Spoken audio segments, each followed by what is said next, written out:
Hi everyone, welcome to my channel. Thank you so much for jumping on here. Please, before I forget, like this video, subscribe, comment, and then hit the notifications button as well. I just kind of want to start this video off, let you know a little bit about what I'm doing with the blog, as well as these social media channels and the videos on here. I started this mission kind of to educate and encourage responsible ownership and breeding of Great Danes. Great Danes are wonderful. However, if you haven't noticed, they get very large very quickly, and very often they end up in horrible situations. They end up in rescues, they end up in shelters. A lot of times they're euthanized because people aren't being responsible or knowing what they're getting into before you get them. I don't think that a Great Dane is the right dog for every single person. Absolutely not. I think that you need to do your research. I think that Great Danes are amazing dogs and they're awesome family dogs, but you need to know what you're getting into, and you need to be able to budget because they aren't cheap. Everything at the, people think food is a lot of money. It's not. Food is not that bad. Vet bills is what hurts. Vet bills are expensive. So I started this journey kind of in March, right around quarantine. I've been doing my best to be productive, and I just want to be a resource for people to come to when they have questions about Great Danes, big dogs at all, but particularly Great Danes. I have owned Danes my entire life. I have had 4. I am waiting. My puppy has been born and is a week old, so she'll be coming home sometime in September, and that's super exciting. So that will be my 5th Great Dane. We've had all of our Danes from some point to death. We've had a couple puppies in our families, and we've had a number of rescue Great Danes. That is something that I am incredibly passionate about. This is something that I would like to make my life's work at some point, with Great Danes and horses, and I'm not quite sure what that all looks like, but I digress. So I started this journey in March, and I started it with my Instagram page, The Great Dane Dame, and I am currently working on my blog, and then I just kind of wanted to start this video as well. When I started this, I had a 7, almost 8-year-old boy named Teddy Bear, and he was the light of my life, and he was the inspiration behind kind of this whole journey. Teddy was my buddy. I got him when he was a year as a rescue, and I think rescuing Great Danes is a great venture if that is something that you are interested in or want to know how to do. You can always contact me, and I will have a bunch of resources up on my blog about rescuing Great Danes. But I got him when he was a year. It was a massive fight with my parents. We got him. I had him in college, and then I moved to Austin, and he lived with me kind of all over the place most of my 20s. And then this was not expected at all. He passed away a little over a month ago. He bloated. And I will explain that a little bit later on this video, but if you're wondering why I don't have a Great Dane with me right now, that is why a lot of my content may be a little bit older, or I'm using some stuff from my parents' Great Dane. If you're looking at my Instagram page, it wasn't expected.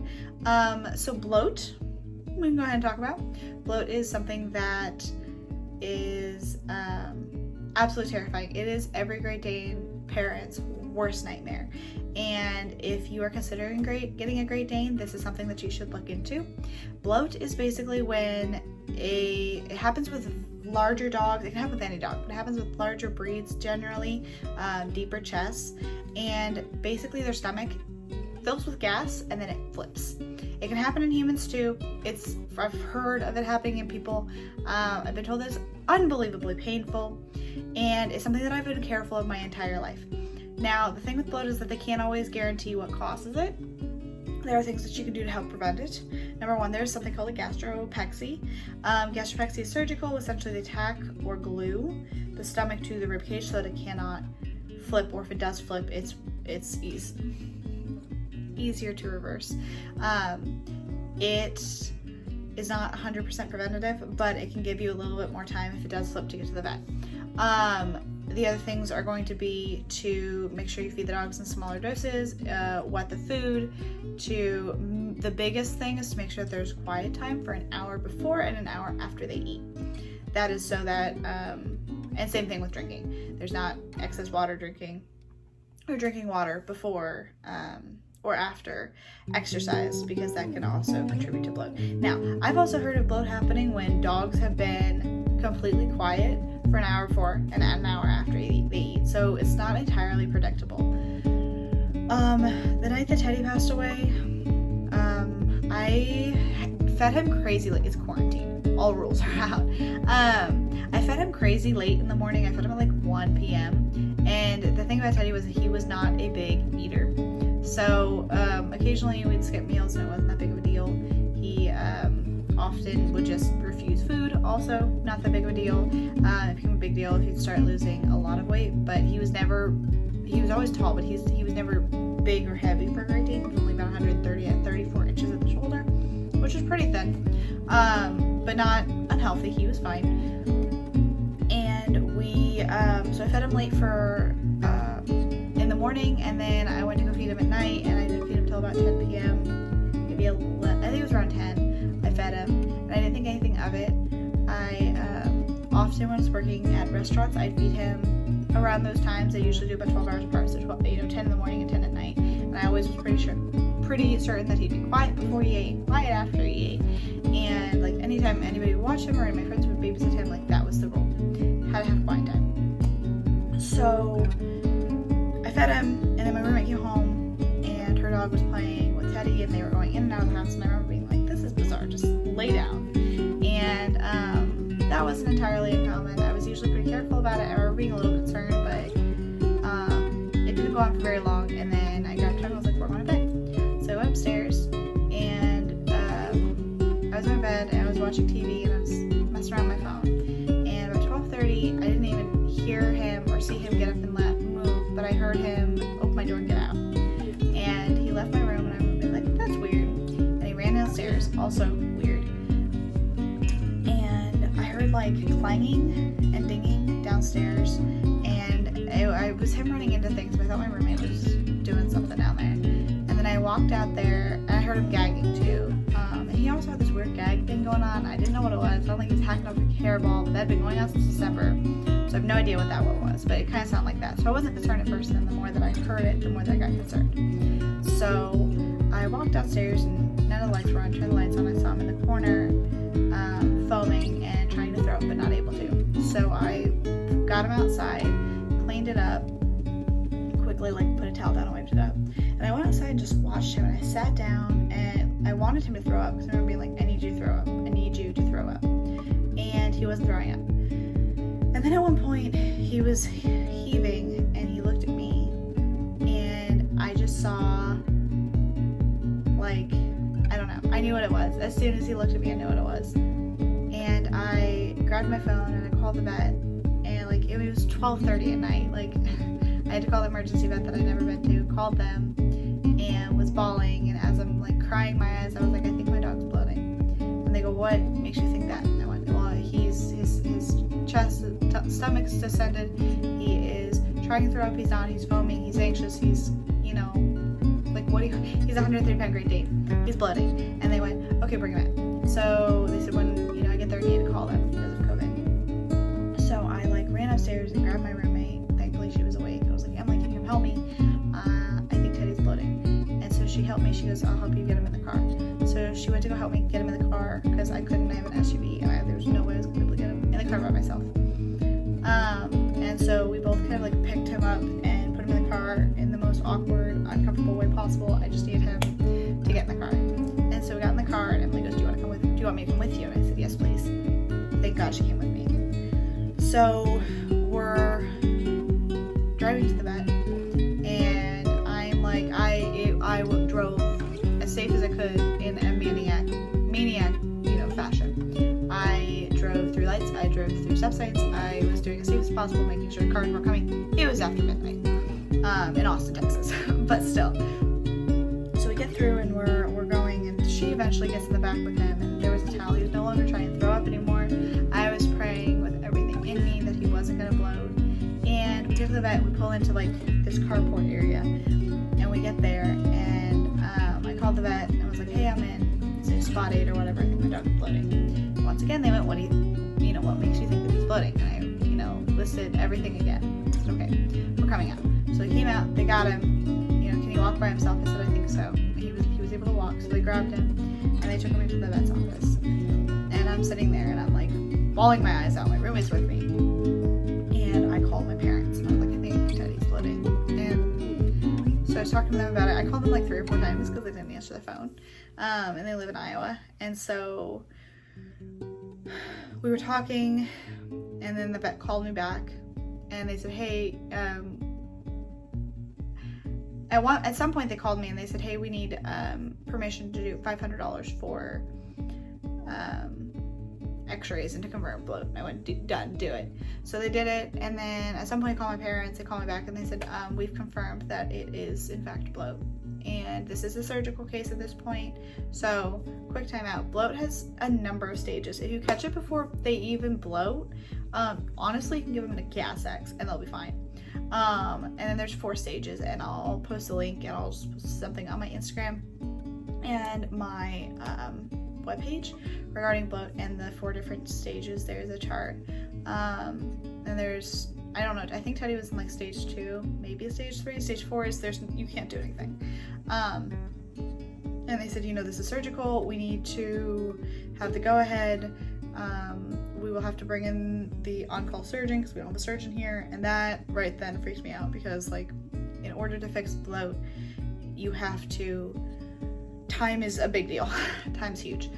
So, I'm bawling, and I said, you gotta give me a minute. And they were like, well, get back to us quickly. I was like, okay, cool. Also, when they called me, they went, I don't know how familiar you are with bloat, but it's very common in Great Danes. They come through this whole thing, and I wasn't very nice. I snapped at the lady. I was like, I don't know if you realize, I told you twice that this was bloat. I knew what this was. Please help me.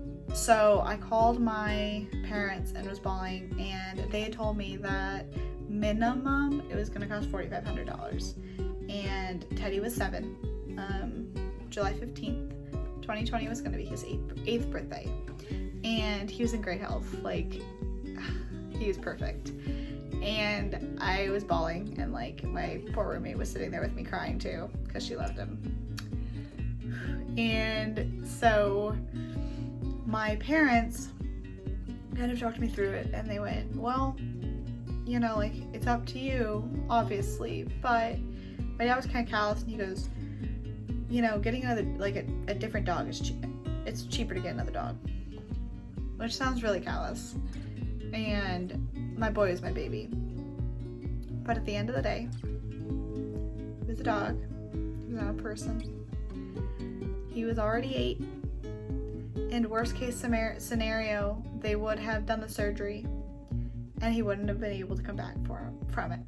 Now, I'm not shaming anybody who would have made the decision to go through with the surgery.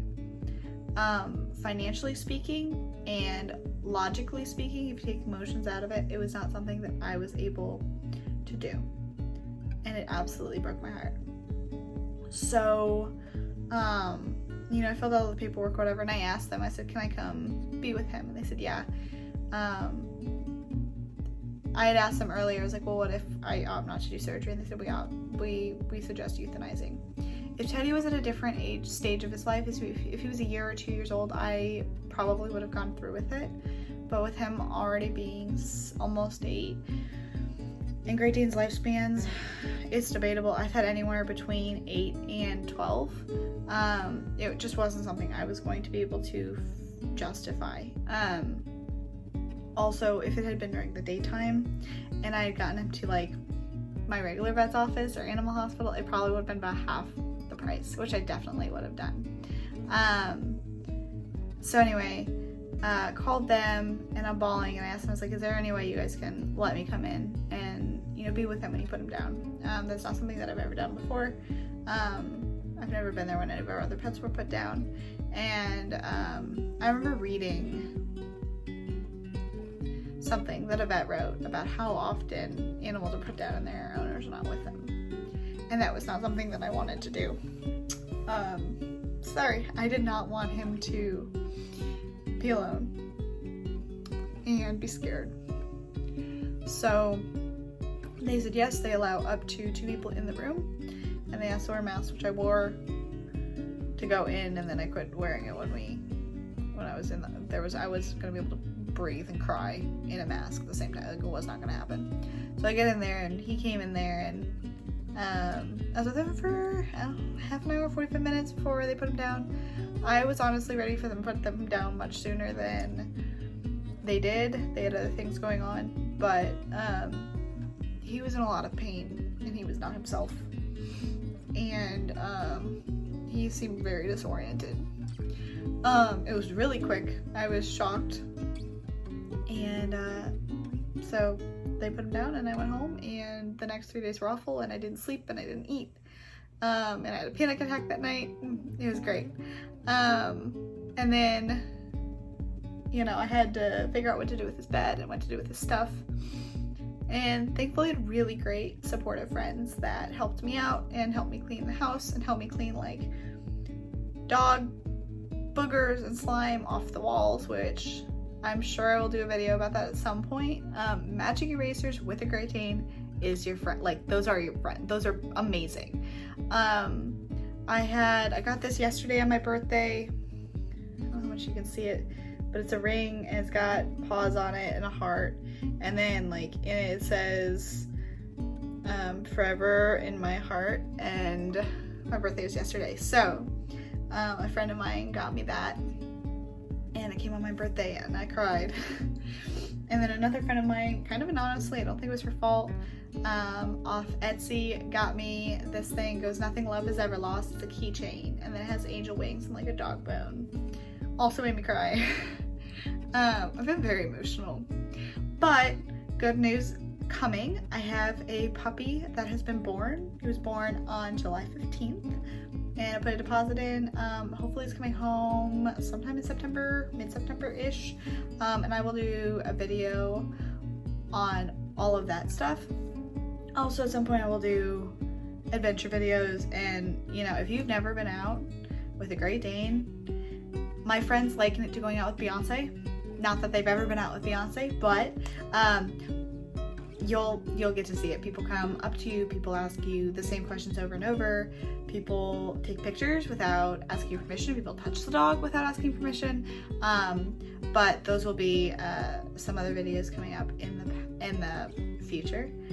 But again, thank you so much for watching this video, and please stay tuned for more.